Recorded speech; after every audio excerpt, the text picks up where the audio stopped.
आदरणीय साथियों, मैं रमन कुमार एक बार फिर लैके प्रोग्राम बीते हफ्ते ते एक नज़र।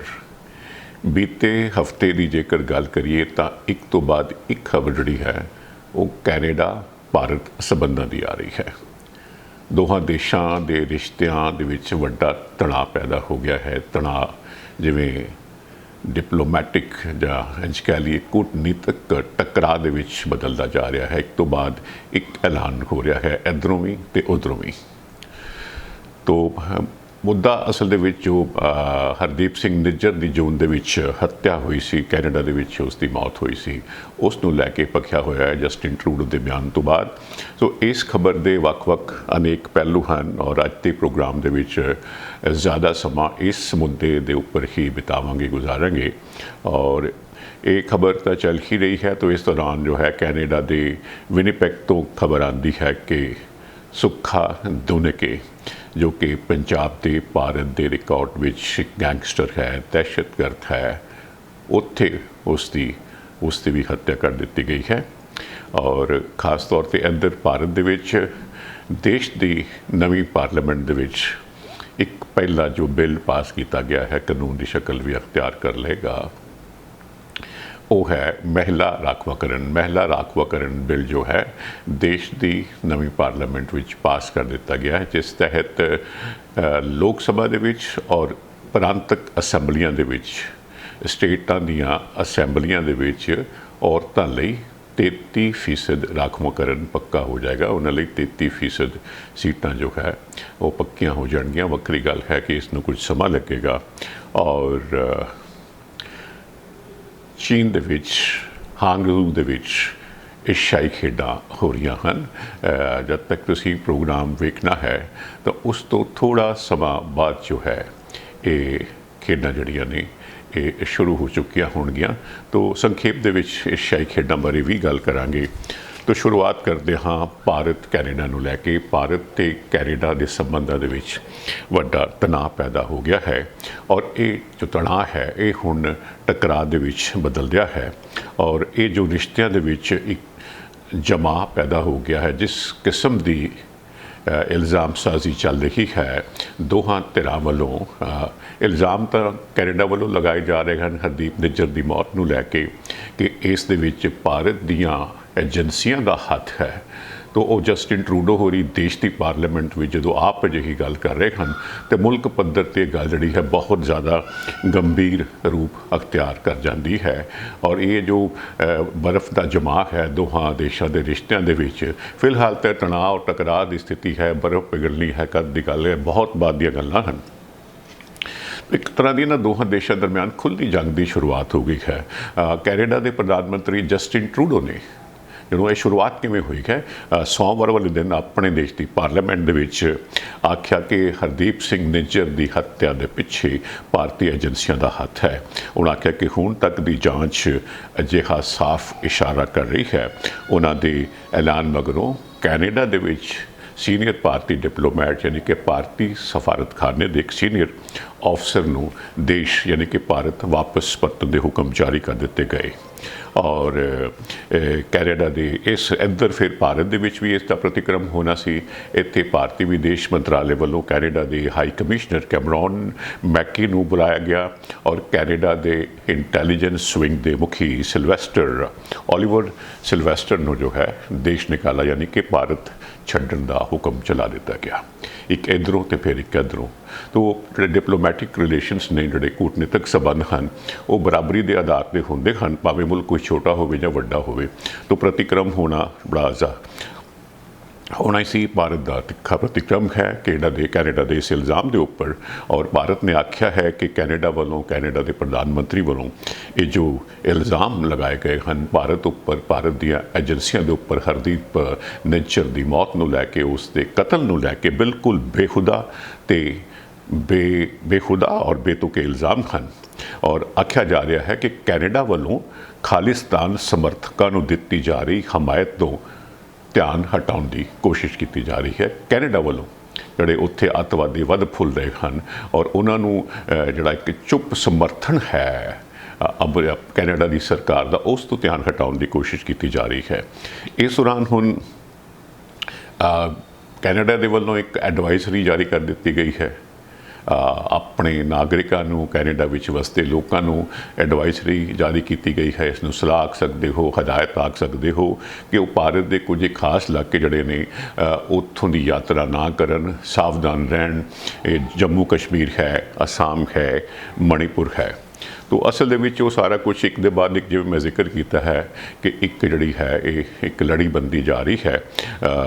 ਤੋ ਇਹ ਜੋ ਜਿਸ ਤਰ੍ਹਾਂ ਮੈਂ ਜ਼ਿਕਰ ਕੀਤਾ ਹੈ ਹਰਦੀਪ ਸਿੰਘ ਨਿੱਜਰ ਦਾ, ਤੋ ਹਰਦੀਪ ਸਿੰਘ ਨਿੱਜਰ ਦੀ ਮੌਤ ਨੂੰ ਲੈ ਕੇ ਜੋ ਸਖਤ ਬਿਆਨ ਜੋ ਹੈ ਉਹ ਜਸਟਿਨ ਟਰੂਡੋ ਹੋਰਾਂ ਦਾ ਆਇਆ ਹੈ। ਔਰ ਇਹ ਵੀ ਕਾਫੀ ਹਲਕਿਆਂ ਦੇ ਵਿੱਚ ਇਹ ਗੱਲ ਬੜੇ ਖੁੱਲ੍ਹੇ ਪੱਧਰ 'ਤੇ ਮਹਿਸੂਸ ਕੀਤੀ ਜਾ ਰਹੀ ਹੈ ਕਿ ਇਹ ਜਿਹੜਾ ਬਿਆਨ ਹੈ ਉਹਨਾਂ ਦਾ, ਇਹ ਜਿਹੜੀ ਉਹਨਾਂ ਦੀ ਤਿਲਮਿਲਾਹਟ ਹੈ ਆਪਣੀ ਜ਼ਾਤੀ, ਆਪਣੇ ਦੇਸ਼ ਦੀ ਸਿਆਸਤ ਨੂੰ ਲੈ ਕੇ, ਉਸ ਤੋਂ ਪ੍ਰੇਰਿਤ ਹੈ। ਔਰ ਭਾਰਤ ਦਾ ਇਹ ਵੀ ਆਖਣਾ ਹੈ ਕਿ ਫਿਲਹਾਲ ਇਸ ਬਾਬਤ ਕੋਈ ਸਬੂਤ ਪੇਸ਼ ਕੀਤੇ ਨਹੀਂ ਗਏ। ਜਸਟਿਨ ਟਰੂਡੋ ਹੋਰੀ ਕ੍ਰੈਡੀਬਲ ਆਖ ਰਹੇ ਹਨ ਕਿ ਐਲੀਗੇਸ਼ਨ ਜਿਹੜੇ ਹਨ ਕ੍ਰੈਡੀਬਲ ਹਨ। ਬਈ ਸਬੂਤ ਹੋਣ ਤੱਕ ਕ੍ਰੈਡੀਬਲ ਹੋ ਸਕਦੇ, ਯਾਨੀ ਕਿ ਭਰੋਸੇਯੋਗ ਹੋ ਸਕਦੇ ਹਨ। ਜਿਹੜੇ ਇਲਜ਼ਾਮ ਲਗਾਏ ਜਾ ਰਹੇ, ਦੋਸ਼ ਲਗਾਏ ਜਾ ਰਹੇ, ਉਹਨਾਂ ਦੇ ਵਿੱਚ ਦਮ ਲੱਗਦਾ ਹੈ। ਤੋ ਇਸ ਇੰਨੀ ਗੱਲ ਦੇ ਉੱਪਰ, ਭਾਰਤ ਦੇ ਉੱਪਰ ਜੋ ਹੈ ਇਲਜ਼ਾਮ ਮੜ ਦੇਣਾ ਕਿ ਉੱਥੋਂ ਦੀਆਂ ਏਜੰਸੀਆਂ ਦਾ ਹੱਥ ਹੈ, ਤੋ ਇੱਕ ਬੜਾ ਖਤਰਨਾਕ ਜੋ ਹੈ, ਖੌਫਨਾਕ ਪਹਿਲੂ ਜਿਹੜਾ ਹੈ ਉਹ ਆਉਂਦਾ ਹੈ। ਕਿਉਂਕਿ ਜੇਕਰ ਅਜਿਹੀਆਂ ਕੋਈ ਗੱਲਾਂ ਹੁੰਦੀਆਂ ਹੋਣ ਦੋ ਮੁਲਕਾਂ ਦੇ ਦਰਮਿਆਨ, ਜਿਨ੍ਹਾਂ ਦੇ ਕੋਈ ਦੁਸ਼ਮਣਾਂ ਵਾਲੇ ਆਪਸ 'ਚ ਸਬੰਧ ਨਹੀਂ ਹੈਗੇ, ਤਾਂ ਇਹ ਬੜੇ ਅੰਦਰਲੇ ਪੱਧਰ 'ਤੇ ਹੁੰਦੀਆਂ ਹਨ, ਆਪਸੀ ਪੱਧਰ 'ਤੇ ਹੁੰਦੀਆਂ ਹਨ। ਜਨਤਕ ਤੌਰ 'ਤੇ ਇਹਨਾਂ ਗੱਲਾਂ ਦਾ ਇੰਨੀ ਛੇਤੀ ਖੁੱਲ੍ਹ ਕੇ ਖੁਲਾਸਾ ਨਹੀਂ ਕੀਤਾ ਜਾਂਦਾ। ਖੈਰ, ਜਸਟਿਨ ਟਰੂਡੋ ਹੋਰਾਂ ਨੇ ਇਹ ਰਾਹ ਚੁਣਿਆ ਹੈ, ਉਹਨਾਂ ਦੀ ਮਰਜ਼ੀ ਹੈ। ਤੋ ਇਹ ਜਿਹੜਾ ਹਰਦੀਪ ਸਿੰਘ ਨਿੱਜਰ ਹੈ, 45 ਸਾਲ ਇਸ ਦੀ ਉਮਰ ਹੈ। ਤੋ ਭਾਰਤ ਦੇ ਸਮੁੱਚੇ ਰਿਕਾਰਡ ਦੇ ਵਿੱਚ ਖਾਲਿਸਤਾਨੀ ਵੱਖਵਾਦੀ ਹੈ, ਵੱਖਰੇ ਪ੍ਰਾਂਤ ਦਾ, ਵੱਖਰੇ ਦੇਸ਼ ਦਾ ਪ੍ਰਚਾਰ ਕਰ ਰਿਹਾ ਹੈ। ਜਦੋਂ ਵੱਖਰੇ ਅਸੀਂ ਪ੍ਰਾਂਤ ਦੀ, ਵੱਖਰੇ ਮੁਲਕ ਬਣਾਉਣ ਦੀ ਗੱਲ ਕਰਦੇ ਹਾਂ, ਇੱਕ ਤਰ੍ਹਾਂ ਦੇ ਨਾਲ ਅਸੀਂ ਦੇਸ਼ ਤੋੜਨ ਦੀ ਗੱਲ ਕਰ ਰਹੇ ਹੁੰਦੇ ਹਾਂ। ਤੋ ਸਰੀ ਦੇ ਵਿੱਚ ਗੁਰੂ ਨਾਨਕ ਗੁਰਦੁਆਰੇ ਦੀ ਪਾਰਕਿੰਗ ਦੇ ਵਿੱਚ 18 ਜੂਨ ਵਾਲੇ ਦਿਨ ਰਾਤ 8:30 ਵਜੇ ਇਸ ਦੀ ਹੱਤਿਆ ਕਰ ਦਿੱਤੀ ਗਈ ਸੀ। ਨਕਾਬਪੋਸ਼ 2 ਬੰਦੂਕਧਾਰੀਆਂ ਨੇ ਇਸ ਕਾਰੇ ਨੂੰ ਅੰਜਾਮ ਦਿੱਤਾ। ਔਰ ਜਿਹੜਾ ਹਰਦੀਪ ਸਿੰਘ ਨਿੱਜਰ ਸੀ ਉਹ ਇਸ ਗੁਰਦੁਆਰੇ ਦੀ ਪ੍ਰਬੰਧਕ ਕਮੇਟੀ ਦਾ ਮੁਖੀ ਵੀ ਸੀ। ਤੋ ਹਰਦੀਪ ਸਿੰਘ ਨਿੱਜਰ ਦੇ ਉੱਪਰ ਵੀ ਇਹ ਇਲਜ਼ਾਮ ਲੱਗਦੇ ਰਹੇ ਨੇ ਕਿ ਉਸ ਨੇ ਇਹ ਪ੍ਰਧਾਨਗੀ ਹਥਿਆਉਣ ਵਾਸਤੇ ਆਪਣੇ ਹੀ ਕਿਸੇ ਅਜ਼ੀਜ਼ ਰਿਸ਼ਤੇਦਾਰ ਦੀ ਹੱਤਿਆ ਕਰ ਦਿੱਤੀ ਸੀ, ਕਰਵਾ ਦਿੱਤੀ ਸੀ। ਤੋ ਇੱਕ ਬੜੀ ਗੁੰਝਲਦਾਰ, ਬੜੀ ਸਥਿਤੀ ਹੈ। ਪਿੱਛੋਂ ਹਰਦੀਪ ਸਿੰਘ ਨਿੱਜਰ ਜੋ ਹੈ ਜਲੰਧਰ ਲਾਗਲੇ ਪਿੰਡ ਤੋਂ ਹੈ। ਔਰ 1997 ਦੇ ਵਿੱਚ ਜਾਲੀ ਪਾਸਪੋਰਟ ਦੇ ਆਧਾਰ 'ਤੇ ਰਵੀ ਸ਼ਰਮਾ ਦੇ ਨਾਂ 'ਤੇ ਕੈਨੇਡਾ ਚਲਾ ਗਿਆ ਪਲੰਬਰ ਦੇ ਤੌਰ 'ਤੇ। ਉੱਥੇ ਇਸਨੇ ਆਪਣਾ ਕਾਰੋਬਾਰ ਸ਼ੁਰੂ ਕੀਤਾ ਔਰ ਇਸ ਦੇ ਹੁਣ ਪਿੱਛੇ 2 ਪੁੱਤਰ ਹਨ। ਤੋ ਇਸ ਨੇ ਫਿਰ ਇੱਕ ਮੁਕਾਮ 'ਤੇ ਆ ਕੇ ਬੱਬਰ ਖਾਲਸਾ ਇੰਟਰਨੈਸ਼ਨਲ ਜੁਆਇਨ ਕਰ ਲਈ ਥਾਈਲੈਂਡ ਦੇ ਵਿੱਚ। 2013-14 ਦੇ ਵਿੱਚ ਇਸ ਦੀ ਜਗਤਾਰ ਸਿੰਘ ਤਾਰਾ ਦੇ ਨਾਲ ਮੁਲਾਕਾਤ ਹੋਈ। ਜਗਤਾਰ ਸਿੰਘ ਤਾਰਾ ਜੋ ਹੈ ਭਾਰਤੀ ਏਜੰਸੀਆਂ ਨੂੰ, ਪੰਜਾਬ ਦੀ ਪੁਲਿਸ ਨੂੰ, ਭਾਰਤ ਦੀ ਏਜੰਸੀਆਂ ਨੂੰ, ਸਾਬਕਾ ਮੁੱਖ ਮੰਤਰੀ ਬੇਅੰਤ ਸਿੰਘ ਹੋਰਾਂ ਦੀ ਹੱਤਿਆ, ਉਹਨਾਂ ਦੀ ਹੱਤਿਆ ਦੇ ਕੇਸ ਵਿੱਚ ਲੋੜੀਂਦਾ ਸੀ। ਤੋ ਜਦੋਂ ਇਹ ਸਾਹਮਣੇ ਆਉਂਦਾ ਹੈ ਜਗਤਾਰ ਸਿੰਘ ਤਾਰਾ, ਤਾਂ ਫਿਰ ਉਸ ਨੂੰ ਭਾਰਤ ਦੇ ਹਵਾਲੇ ਕਰ ਦਿੱਤਾ ਜਾਂਦਾ ਹੈ। ਇਹ ਦੱਸਦੇ ਹਨ ਕਿ ਹਰਦੀਪ ਸਿੰਘ ਨਿੱਜਰ ਜੋ ਹੈ ਉਸ ਤੋਂ ਬਾਅਦ ਖਾਲਿਸਤਾਨ ਟਾਈਗਰ ਫੋਰਸ ਦਾ ਮੁਖੀ ਬਣ ਜਾਂਦਾ ਹੈ।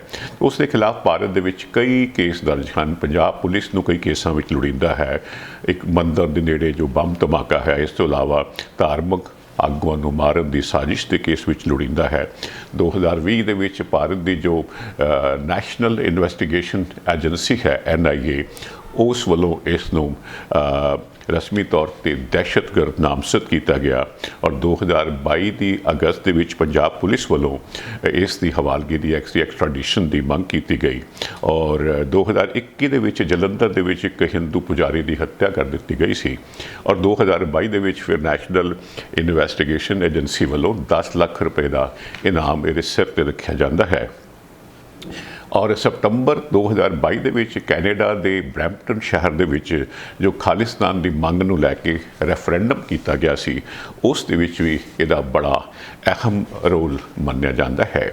ਤੋ ਜਿਸ ਤਰ੍ਹਾਂ ਮੈਂ ਜ਼ਿਕਰ ਕੀਤਾ ਹੈ ਜੀ, ਹੁਣ ਮੰਗਲਵਾਰ ਵਾਲੇ ਦਿਨ ਜਦੋਂ ਭਾਰਤ ਕੈਨੇਡਾ ਵੱਲੋਂ ਐਡਵਾਈਜ਼ਰੀ ਜਾਰੀ ਕੀਤੀ ਗਈ, ਤੇ ਨਾਲ ਹੀ ਜੋ ਹੈ ਉਹ ਭਾਰਤ ਵੱਲੋਂ ਵੀ ਪ੍ਰਤੀਕਰਮ ਤਿੱਖਾ ਜ਼ਾਹਰ ਕੀਤਾ ਗਿਆ, ਐਡਵਾਈਜ਼ਰੀ ਵੀ ਜਾਰੀ ਕੀਤੀ ਗਈ।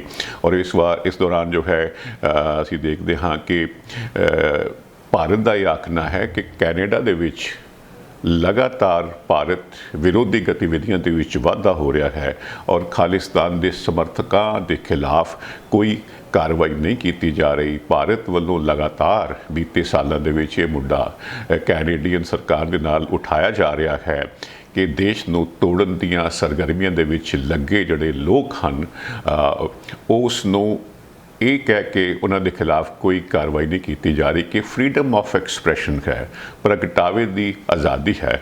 ਸੋ ਉਹਨਾਂ ਦੇ ਵਾਸਤੇ ਕੈਨੇਡਾ ਦਾ ਇਹ ਆਖਣਾ, ਕੈਨੇਡਾ ਦੇ ਪ੍ਰਧਾਨ ਮੰਤਰੀ ਦਾ ਇਹ ਆਖਣਾ, ਉਹ ਬੜੀ ਜ਼ਾਹਰ ਜਿਹੀ ਗੱਲ ਹੈ ਕਿ ਇਸ ਗੱਲ ਨੂੰ ਲੈ ਕੇ ਭਾਰਤ ਦੇ ਵਿੱਚ, ਭਾਰਤ ਸਰਕਾਰ ਦੇ ਵਿੱਚ, ਭਾਰਤ ਦੇ ਵੱਡੇ ਹਲਕਿਆਂ ਦੇ ਵਿੱਚ ਵੱਡੀ ਨਿਰਾਸ਼ਾ ਪਾਈ ਜਾ ਰਹੀ ਹੈ।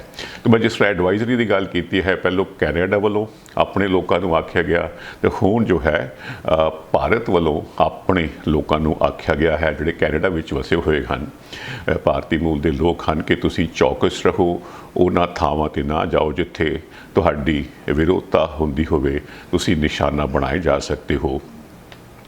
ਔਰ ਭਾਰਤ ਦਾ ਇਹ ਆਖਣਾ ਹੈ ਕਿ ਭਾਰਤ ਵਿਰੋਧੀ ਮੁਹਿੰਮ ਦਾ ਵਿਰੋਧ ਕਰਨ ਵਾਲੇ ਲੋਕਾਂ ਨੂੰ ਨਿਸ਼ਾਨਾ ਬਣਾਏ ਜਾਣ ਦਾ ਖਦਸ਼ਾ ਹੈ। ਹੁਣ ਇਹ ਜੋ ਸਮੁੱਚਾ ਘਟਨਾਕ੍ਰਮ ਹੈ ਬੀਤੇ 5-6 ਦਿਨਾਂ ਦਾ, ਇਸ ਦੇ ਨਾਲ ਭਾਰਤ ਤੋਂ ਇੱਕ ਪਾਸੇ ਰੱਖ ਲਈਏ, ਜੇਕਰ ਪੰਜਾਬ ਦੀ ਗੱਲ ਕਰੀਏ ਤੇ ਪੰਜਾਬ ਦੇ ਲੋਕਾਂ ਦੀ ਚਿੰਤਾ ਬਹੁਤ ਵੱਧ ਗਈ ਹੈ, ਨਿਰਾਸ਼ਾ ਬਹੁਤ ਵੱਧ ਗਈ ਹੈ, ਸਹਿਮ ਵਧਿਆ ਹੋਇਆ ਹੈ। ਜਿਹੜੇ ਲੋਕ ਇੱਥੇ ਪੰਜਾਬ ਦੇ ਵਿੱਚ ਨੇ ਔਰ ਜਿਹੜੇ ਉੱਥੇ ਪੰਜਾਬੀ ਲੋਕ ਕੈਨੇਡਾ ਦੇ ਵਿੱਚ ਰਹਿੰਦੇ ਨੇ, ਕਿਉਂਕਿ ਬੜਾ ਜ਼ਿਆਦਾ ਨੇੜਲਾ ਰਿਸ਼ਤਾ ਹੈ ਸਵੇਰੇ ਸ਼ਾਮ ਜੋ ਹੈ ਇਹ ਭਾਰਤ ਤੋਂ, ਖਾਸ ਤੌਰ 'ਤੇ ਜੇ ਅਸੀਂ ਪੰਜਾਬ ਦੀ ਗੱਲ ਕਰੀਏ ਤਾਂ ਪੰਜਾਬ ਤੋਂ ਲੋਕ ਉੱਥੇ ਜਾ ਰਹੇ ਹਨ। ਕਿੰਨੀ ਵੱਡੀ ਆਬਾਦੀ ਜਿਹੜੀ ਹੈ ਅਸੀਂ ਜਾਣਦੇ ਹਾਂ। ਮੈਂ ਤੁਹਾਨੂੰ ਮੁਖਾਤਬ ਹਾਂ, ਤੁਹਾਡੇ ਨਾਲ ਗੱਲ ਕਰ ਰਿਹਾ, ਤੁਸੀਂ ਸਾਰੇ ਜਾ ਕੇ ਉੱਥੇ ਕੈਨੇਡਾ ਦੇ ਵਿੱਚ ਵਸੇ ਹੋਏ ਹੋ, ਵੱਖ-ਵੱਖ ਸ਼ਹਿਰਾਂ ਦੇ ਵਿੱਚ ਵਸੇ ਹੋਏ ਹੋ, ਵਿਨੀਪੈਗ ਦੇ ਵਿੱਚ ਵਸੇ ਹੋਏ ਹੋ। ਤੋ ਇਹ ਔਰ ਖਾਸ ਤੌਰ 'ਤੇ ਜਿਹੜਾ ਲਗਾਤਾਰ ਇੱਥੋਂ ਭਾਰਤ ਤੋਂ, ਪੰਜਾਬ ਤੋਂ ਖਾਸ ਤੌਰ 'ਤੇ ਜਿਹੜਾ ਰੁਝਾਨ ਹੈ ਨੌਜਵਾਨਾਂ ਦੇ ਵਿੱਚ ਸਭ ਤੋਂ ਵੱਡੇ ਪੱਧਰ 'ਤੇ ਹੈ। ਹਰ ਸਾਲ ਜੋ ਹੈ ਹਜ਼ਾਰਾਂ ਦੀ ਗਿਣਤੀ ਵਿੱਚ, ਗਿਣਤੀ ਲੱਖ ਤੋਂ ਵੀ ਪਾਰ ਹੋ ਜਾਂਦੀ ਹੈ, ਬਤੌਰ ਸਟੂਡੈਂਟ ਉੱਥੇ ਐਜੂਕੇਸ਼ਨ ਲੈਣ ਲਈ ਜਾਂ ਕੈਨੇਡਾ ਦੇ ਵਿੱਚ ਦਾਖਲ ਹੋਣ ਲਈ ਉਹ ਕਾਲਜਾਂ ਦੇ ਵਿੱਚ ਦਾਖਲੇ ਦਾ ਇੱਕ ਰਾਹ ਜਿਹੜਾ ਹੈ ਉਹਦੀ ਕੋਈ ਰਵਾਇਤ, ਜਿਵੇਂ ਪਰੰਪਰਾ ਜੀ ਬਣ ਗਈ ਹੈ, ਵਿਕਸਿਤ ਹੋ ਗਈ ਹੈ। ਕਿੰਨੀ ਕੁ ਦੇਰ ਇਸ ਨੇ ਚੱਲਣਾ ਹੈ ਔਰ ਕਿੰਨੀ ਕੁ ਦੇਰ ਇਹ ਸਾਰੀਆਂ ਗੱਲਾਂ ਜਿਹੜੀਆਂ ਹਨ ਕੈਨੇਡਾ ਨੂੰ ਰਾਸ ਆਉਂਦੀਆਂ ਹਨ, ਕਿਉਂਕਿ ਫਿਲਹਾਲ ਤਾਂ ਇੱਥੋਂ ਜਾ ਰਹੇ ਬੱਚੇ ਜਿਹੜੇ ਸਾਲ ਦੇ ਵਿੱਚ 15 ਤੋਂ ਲੈ ਕੇ 20 ਲੱਖ ਰੁਪਇਆ ਖਰਚ ਕਰਨਾ, ਡਾਲਰਾਂ 'ਚ ਕਨਵਰਟ ਕਰ ਲਈਏ, ਅਤੇ ਜਿਹੜੀ ਕੈਨੇਡਾ ਦੀ ਇਹਨਾਂ ਸਟੂਡੈਂਟਸ 'ਤੇ ਜਿਹੜੀ ਜ਼ਰੀਏ ਜਿਹੜੀ ਇਨਕਮ ਹੈ, ਉਹਦੀ ਆਮਦਨੀ ਹੈ, ਉਹ ਡਾਲਰਸ ਦੀ ਵੀ ਗੱਲ ਕਰੀਏ ਤਾਂ ਬਿਲੀਅਨਸ ਆਫ ਡਾਲਰ ਦੇ ਵਿੱਚ ਪਹੁੰਚ ਜਾਂਦੀ ਹੈ। ਹੁਣ ਹੋਇਆ ਇਹ ਹੈ ਜੀ ਕਿ ਚਿੰਤਾ ਇਸ ਕਰਕੇ ਵਧੀ ਹੈ ਕਿਉਂਕਿ ਭਾਰਤ ਨੇ ਜੋ ਖਾਸ ਤੌਰ 'ਤੇ ਵੀਰਵਾਰ ਵਾਲੇ ਦਿਨ ਇਹ ਐਲਾਨ ਕੀਤਾ ਕਿ ਉਸ ਨੇ ਆਪਣਾ ਕੈਨੇਡਾ ਦੇ ਵਿੱਚ ਜੋ ਹੈ ਵੀਜ਼ਾ ਸੇਵਾਵਾਂ ਫਿਲਹਾਲ ਫॉर द ਟਾਈਮ ਬਿੰਗ ਬੰਦ ਕਰਨ ਦਾ ਐਲਾਨ ਕੀਤਾ ਹੈ। ਰਸਮੀ ਤੌਰ 'ਤੇ ਇਹ ਕਾਰਨ ਦੱਸਿਆ ਗਿਆ ਹੈ ਕਿ ਵੀਜ਼ਾ ਦਰਖਾਸਤਾਂ ਦੀ ਸੁਰੱਖਿਆ ਜਾਂਚ ਵਿੱਚ ਮੁਸ਼ਕਲਾਂ ਪੇਸ਼ ਆ ਰਹੀਆਂ ਹਨ ਔਰ ਇਹ ਵੀ ਦੱਸਣਾ ਬਣਦਾ ਹੈ ਕਿ ਕੈਨੇਡਾ ਵਿੱਚ 16 ਲੱਖ ਭਾਰਤੀ ਮੂਲ ਦੇ ਲੋਕ ਜਿਹੜੇ ਹਨ ਇਸ ਤੋਂ ਮੁਤਾਸਰ ਹੋਣਗੇ ਔਰ ਭਾਰਤ ਦੇ ਵਿਦੇਸ਼ ਮੰਤਰਾਲੇ ਦੇ ਜੋ ਬੁਲਾਰੇ ਹਨ ਇੱਥੇ ਦਿੱਲੀ ਦੇ ਵਿੱਚ, ਅਰਿੰਦਮ ਬਾਗਚੀ ਹੋਰਾਂ ਨੇ ਆਖਿਆ ਹੈ ਕਿ ਫਿਲਹਾਲ ਉਹਨਾਂ ਨੂੰ ਨਿੱਜਰ ਦੀ ਹੱਤਿਆ ਬਾਰੇ ਜੋ ਇਲਜ਼ਾਮ ਭਾਰਤ ਦੀ ਏਜੰਸੀਆਂ 'ਤੇ ਲਗਾਏ ਜਾ ਰਹੇ ਹਨ, ਕੈਨੇਡਾ ਦੇ ਵੱਲੋਂ ਸਾਨੂੰ ਕੋਈ ਸਬੂਤ ਮੁਹੱਈਆ ਨਹੀਂ ਕਰਵਾਏ ਗਏ। ਸੋ ਜੀ ਇਹ ਵੀ ਨਾਲ ਹੋ ਰਿਹਾ ਹੈ ਕਿ ਕਿਉਂਕਿ ਉੱਥੇ ਜਦੋਂ ਉਹਨਾਂ ਨੇ ਆਖਿਆ ਕਿ ਤੁਸੀਂ ਆਪਣੇ ਸਟਾਫ ਦੀ ਗਿਣਤੀ, ਇੱਕ ਪਹਿਲੋਂ ਡਿਪਲੋਮੈਟ ਨੂੰ ਬਾਹਰ ਕੱਢਿਆ ਤੋਂ ਭਾਰਤ ਨੇ ਖੁਫੀਆ ਏਜੰਸੀ ਦੇ ਜੋ ਮੁਖੀ ਸਨ ਇੱਥੇ ਹਾਈ ਕਮਿਸ਼ਨ 'ਚ, ਉਹਨੂੰ ਵਾਪਸ ਭੇਜ ਦਿੱਤਾ ਔਰ ਬਾਗਚੀ ਹੋਰਾਂ ਨੇ ਆਖਿਆ, ਜਿਹੜੇ ਵਿਦੇਸ਼ ਮੰਤਰਾਲੇ ਦੇ ਬੁਲਾਰੇ ਹਨ, ਕਿ ਬਈ ਜਿਹੜੇ ਇਹ ਡਿਪਲੋਮੈਟਿਕ ਰਿਲੇਸ਼ਨਸ ਹਨ, ਇਹ ਜਿਹੜੇ ਕੂਟਨੀਤਕ ਸੰਬੰਧ ਹਨ, ਇਹ ਬਰਾਬਰੀ ਦੇ ਆਧਾਰ 'ਤੇ ਹੁੰਦੇ ਹਨ। ਤਾਂ ਉਹਨਾਂ ਕੈਨੇਡਾ ਨੂੰ ਆਖਿਆ ਹੈ ਕਿ ਤੁਹਾਡੇ ਸਟਾਫ ਦੀ ਗਿਣਤੀ ਇੱਥੇ ਬਹੁਤ ਜ਼ਿਆਦਾ ਹੈ, ਤੁਸੀਂ ਇੰਨੇ ਕੁ ਬੰਦੇ ਜਿਹੜੇ ਹਨ ਇਹਨਾਂ ਨੂੰ ਵਾਪਸ ਬੁਲਾਓ। ਤੇ ਗੱਲ ਤਾਂ ਫਿਰ ਵੀ ਉਹੀ ਹੈ ਜੀ ਕਿ ਜਿਹੜਾ ਆਤੰਕਵਾਦ ਦਾ ਮੁੱਦਾ ਹੈ, ਉਹਨਾਂ ਆਖਿਆ ਕਿ ਸਾਡੇ ਵਾਸਤੇ ਇੱਕ ਬਹੁਤ ਵੱਡੀ ਚਿੰਤਾ ਦਾ ਵਿਸ਼ਾ ਹੈ। ਉੱਥੇ ਭਾਰਤ ਵਿੱਚ ਲੋੜੀਂਦੇ ਇਹ ਗੈਂਗਸਟਰ, ਇਹ ਅੱਤਵਾਦੀ ਹਾਂਜੀ, ਇਹ ਸਰੇਆਮ ਘੁੰਮ ਰਹੇ ਹਨ ਔਰ ਕੈਨੇਡਾ ਸਰਕਾਰ ਵੱਲੋਂ ਉਹਨਾਂ 'ਤੇ ਕਾਬੂ ਪਾਉਣ ਲਈ ਕੋਈ ਕੋਸ਼ਿਸ਼ ਨਹੀਂ ਕੀਤੀ ਜਾ ਰਹੀ ਹੈ। ਪੰਜਾਬ ਦੀ ਮੈਂ ਗੱਲ ਕਰ ਰਿਹਾ ਸੀ ਕਿ ਉਹ ਵਿਦਿਆਰਥੀ ਜਿਨ੍ਹਾਂ ਨੇ ਜਨਵਰੀ ਤੋਂ ਜਿਹੜਾ ਸੈਸ਼ਨ ਸ਼ੁਰੂ ਹੋਣਾ ਹੈ ਉੱਥੇ ਪੜ੍ਹਾਈ ਦਾ, ਉਸ ਵਾਸਤੇ ਜਿਹੜੀਆਂ ਉਹ ਤਿਆਰੀਆਂ ਕਰ ਰਹੇ ਸਨ, ਉਹਨਾਂ ਵਾਸਤੇ ਇੱਕ ਬਹੁਤ ਵੱਡੀ ਚਿੰਤਾ ਬਣੀ ਹੋਈ ਹੈ ਕਿ ਜਿਸ ਤਰ੍ਹਾਂ ਦੀ ਕਾਰਵਾਈ ਭਾਰਤ ਨੇ ਕੀਤੀ ਹੈ ਉੱਥੇ ਵੀਜ਼ਾ ਸੇਵਾਵਾਂ ਬੰਦ ਕਰ ਦਿੱਤੀਆਂ ਹਨ ਕਿ ਬਦਲੇ ਦੇ ਵਿੱਚ ਜੇਕਰ ਇਹ ਕੈਨੇਡਾ ਦੀ ਸਰਕਾਰ ਵੀ ਅਜਿਹਾ ਕਦਮ ਚੁੱਕਦੀ ਹੈ, ਵੀਜ਼ਿਆਂ 'ਤੇ ਰੋਕ ਲਗਾਉਂਦੀ ਹੈ, ਅਤੇ ਹਜ਼ਾਰਾਂ ਦੀ ਤਾਦਾਦ ਦੇ ਵਿੱਚ ਸਟੂਡੈਂਟਸ ਔਰ ਖਾਸ ਤੌਰ 'ਤੇ ਉਹਨਾਂ ਦੇ ਪਰਿਵਾਰ, ਉਹਨਾਂ ਦੇ ਮਾਂ-ਬਾਪ ਜਿਹੜੇ ਹੈ ਉਹ ਬੜੇ ਪੁੰਦਲਾਏ ਹੋਏ ਹਨ, ਬੜੇ ਘਬਰਾਏ ਹੋਏ ਹਨ।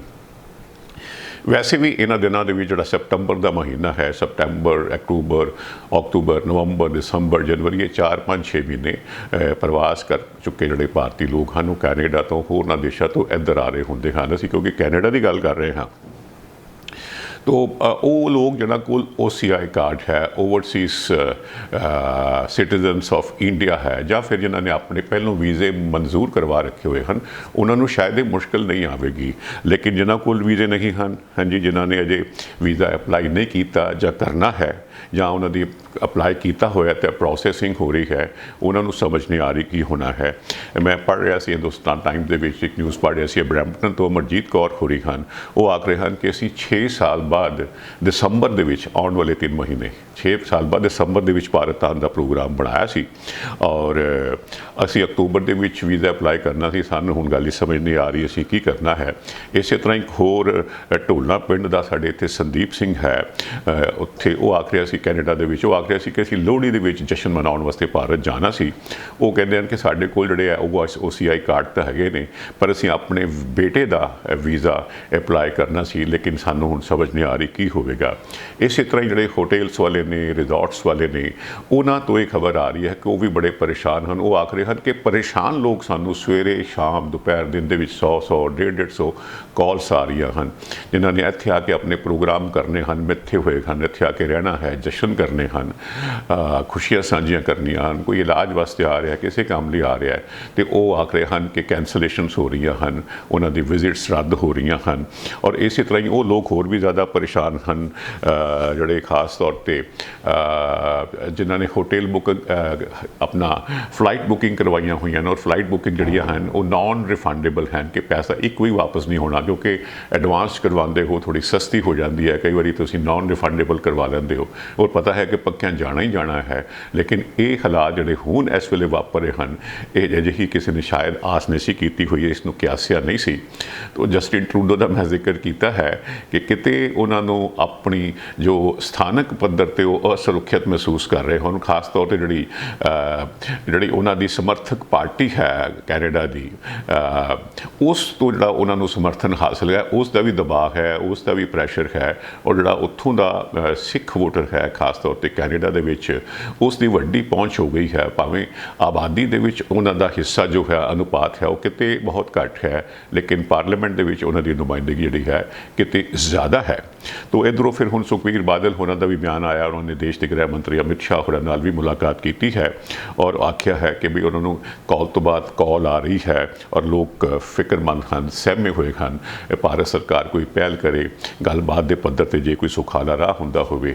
ਤਾਂ ਇਸੇ ਤਰ੍ਹਾਂ ਹੀ ਮੈਂ ਕੱਲ੍ਹ ਸ਼ੁੱਕਰਵਾਰ ਵਾਲੇ ਦਿਨ ਇੰਡੀਆ ਟੂਡੇ ਦੇ ਉੱਪਰ ਬਿਆਨ ਦੇਖ ਰਿਹਾ ਸੀ, ਰਾਹੁਲ ਕੰਵਲ ਦੇ ਨਾਲ ਗੱਲਬਾਤ ਕਰਦੇ ਹੋਏ ਵਿਕਰਮ ਮਜੀਠੀਆ ਹੋਰਾਂ ਦਾ, ਜਿਹੜੇ ਸ਼੍ਰੋਮਣੀ ਅਕਾਲੀ ਦਲ ਦੇ ਸੀਨੀਅਰ ਆਗੂ ਹਨ, ਉਹਨਾਂ ਦਾ ਪਹਿਲਾ ਲੋਕਾਂ ਦਾ ਇੰਪ੍ਰੈਸ਼ਨ ਤਾਂ ਹੋਰ ਕਿਸਮ ਦਾ ਹੈ, ਲੇਕਿਨ ਇੱਥੇ ਬੜੀਆਂ ਸਿਆਣੀਆਂ ਗੱਲਾਂ ਕਰ ਰਹੇ ਸਨ, ਔਰ ਉਹ ਆਖ ਰਹੇ ਸਨ ਕਿ ਬਈ ਬੜੀ ਵੱਡੀ ਚਿੰਤਾ ਦਾ ਵਿਸ਼ਾ ਹੈ, ਲੋਕ ਬੜੀ ਬੁਰੀ ਤਰ੍ਹਾਂ ਪ੍ਰਭਾਵਿਤ ਹਨ, ਔਰ ਕੁਝ ਇੱਕ ਲੋਕਾਂ ਦੀ ਕੁਤਾਹੀ ਕਰਕੇ ਸਮੁੱਚੇ ਭਾਈਚਾਰੇ 'ਤੇ ਇਹਦਾ ਵੱਡਾ ਅਸਰ ਪੈ ਰਿਹਾ ਹੈ। ਇਸ ਤਰ੍ਹਾਂ ਬਦਨਾਮੀ ਨਹੀਂ ਹੋਣੀ ਚਾਹੀਦੀ ਸਿੱਖ ਭਾਈਚਾਰੇ ਦੀ।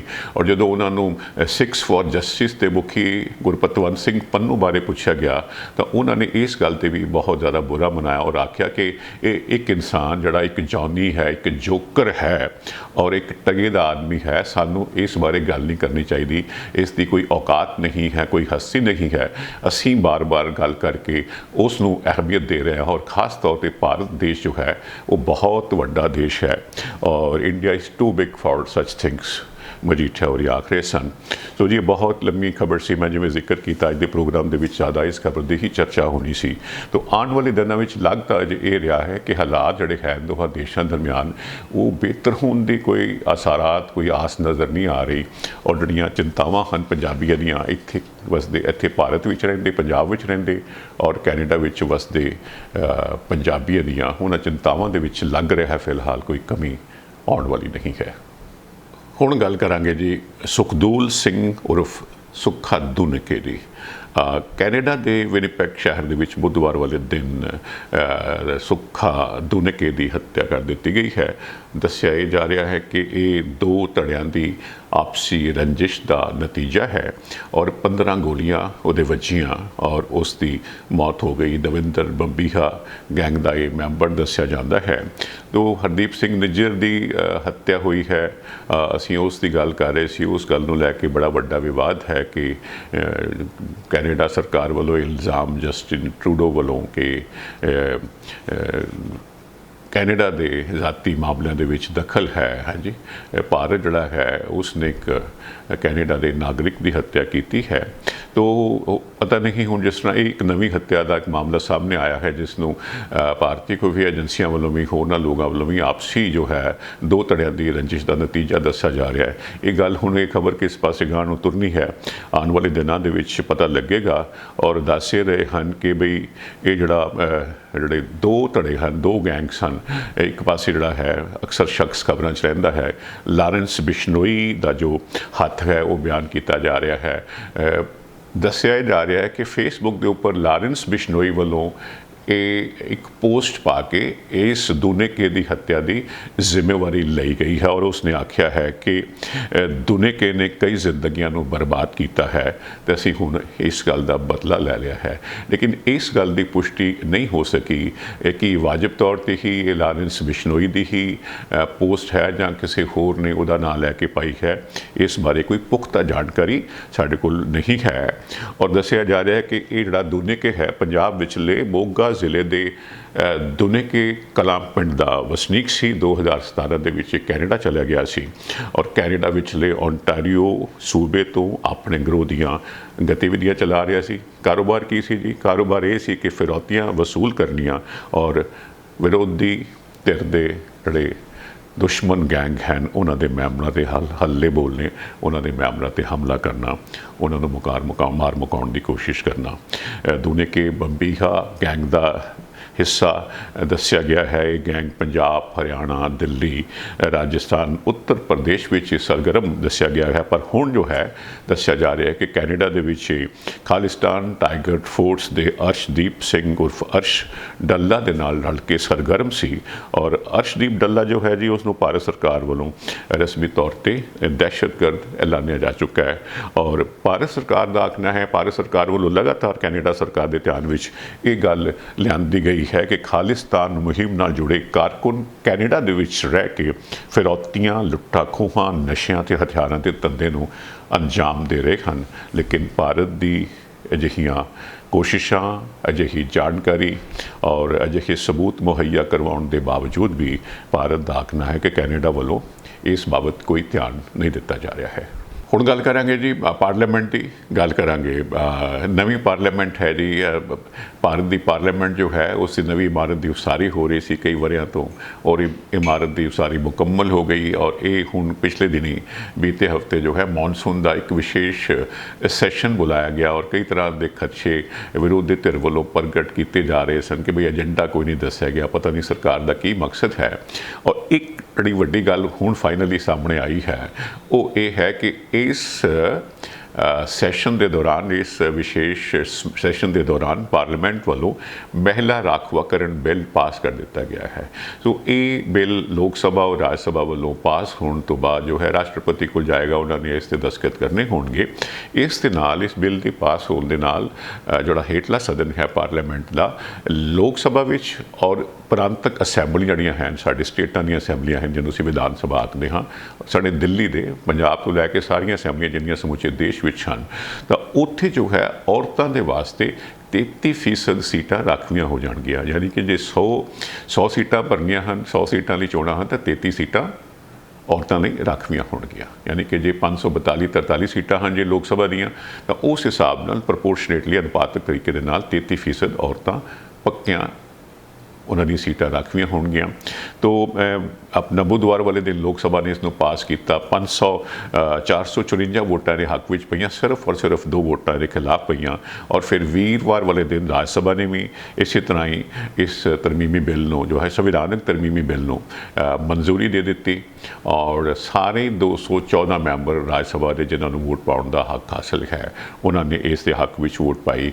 ਔਰ ਪ੍ਰਧਾਨ ਮੰਤਰੀ ਨਰਿੰਦਰ ਮੋਦੀ ਹੋਰਾਂ ਨੇ ਆਖਿਆ ਕਿ ਉਹਨਾਂ ਨੇ ਸਾਰੇ ਮੈਂਬਰਾਂ, ਸਾਰੇ ਪਾਰਲੀਮੈਂਟ ਦੇ ਮੈਂਬਰਾਂ, ਸਾਰੀ ਸਿਆਸੀ ਪਾਰਟੀਆਂ ਨੇ ਨਾਰੀ ਸ਼ਕਤੀ ਲਈ ਅਹਿਮ ਯੋਗਦਾਨ ਪਾਇਆ ਹੈ।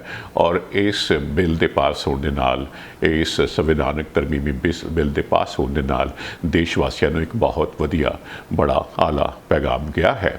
ਤੋ ਜਿਹੜੇ ਵਿਰੋਧੀ ਧਿਰ ਦੇ ਨੇਤਾ ਹਨ, ਕਾਂਗਰਸ ਦੇ ਆਗੂ ਮਲਿਕਾਰਜੁਨ ਖੜਗੇ, ਉਹਨਾਂ ਨੇ ਆਖਿਆ ਕਿ ਉਹਨਾਂ ਕਿਹਾ ਵੀ ਸਭ ਕੁਝ ਤਾਂ ਠੀਕ ਹੈ, ਲੇਕਿਨ ਜਿਹੜਾ ਸਮਾਂ ਚੁਣਿਆ ਗਿਆ ਹੈ ਇਸ 'ਤੇ ਉਹਨਾਂ ਨੇ ਕਿੰਤੂ ਕੀਤਾ। ਇਸ ਦੇ ਉੱਪਰ ਸਵਾਲ ਕੀਤਾ ਕਿ ਇਹੋ ਹੀ ਖਾਸ ਸਮਾਂ ਜੋ ਹੈ, ਜਦੋਂ ਕਿ ਹੁਣ ਸਰਕਾਰ ਦੀ ਮਿਆਦ ਮੁੱਕਣ ਵਾਲੀ ਹੈ, ਸਮੇਂ ਨੂੰ ਕਿਉਂ ਚੁਣਿਆ ਗਿਆ ਹੈ। ਉਹਨਾਂ ਆਖਿਆ ਕਿ ਅਸੀਂ ਬਿਨਾਂ ਸ਼ਰਤ ਜੋ ਹੈ ਇਸ ਬਿੱਲ ਨੂੰ ਲੈ ਕੇ ਸੱਤਾਧਾਰੀ ਪਾਰਟੀ ਨੂੰ, ਬੀਜੇਪੀ ਨੂੰ ਸਮਰਥਨ ਦਿੱਤਾ ਹੈ।